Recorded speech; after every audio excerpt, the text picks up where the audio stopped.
Many of you are probably familiar with the 1989 Al Haynes in Sioux City, Iowa, crash landed a DC-10, but a more recent example of where teamwork and crew resource management came to play was the Miracle on the Hudson.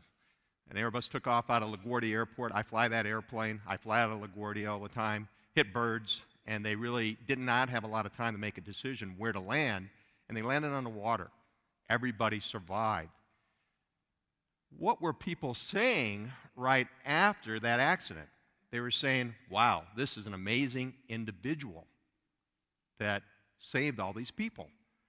But in fact, that next morning I was interviewed by Heidi Collins, and I had a little different take on this. Yeah, no question about that. In fact, when we talk about this safety checklist, we've learned a little bit about the captain of this plane. He obviously believes a great deal in it. He's taken some of these same concepts and is trying to, with the business that he has, safety, reliability, trying to bring it to other high-risk industries. You have done the same exact thing with a company called Mach Leadership, where you take some of these same things that are used in the cockpit, the communication system, and you bring them into the medical arena and trying to reduce human factors mistakes. Talk about that a little bit. Medical error. Right. Medical error kills, inadvertently about 100,000 people a year, preventable medical errors. And what we have done is taking the aviation safety principles, specifically what we call crew resource management, team training, trying to get everybody to be on the same page and work together to avoid errors.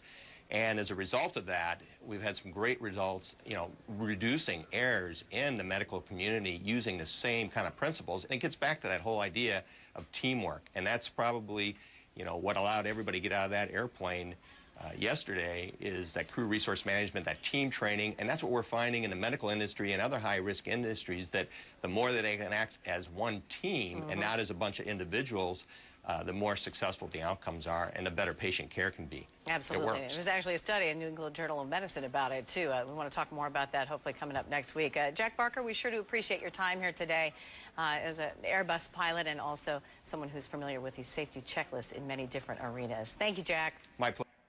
So it really wasn't just Sully.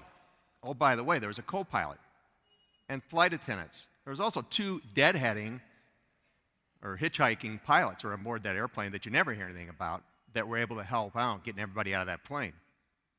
So it was really about teamwork. What happened as quickly as they found out the engines were not working, Sully took over flying the airplane, and his job was to find a place to land. Jeff Skiles, the guy in the right seat, the co-pilot, first officer, he tried to relight the engines, started to send a distress signal to let everybody know what's going on, and prepared for the water landing. The flight attendants in the back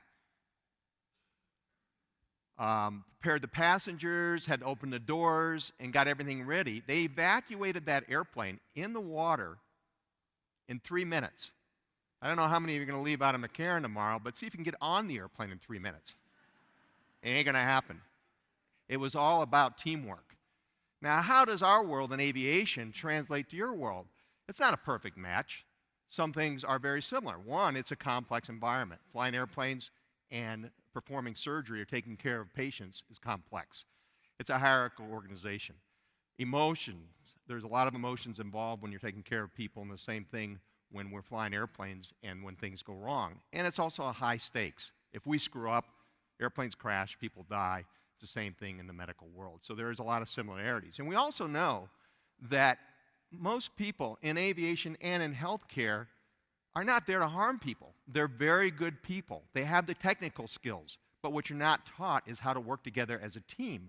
So our goal is to turn high-performing individuals into high-performing teams and to make teamwork the norm in the OR. We know from research data that that will impact outcomes and reduce errors.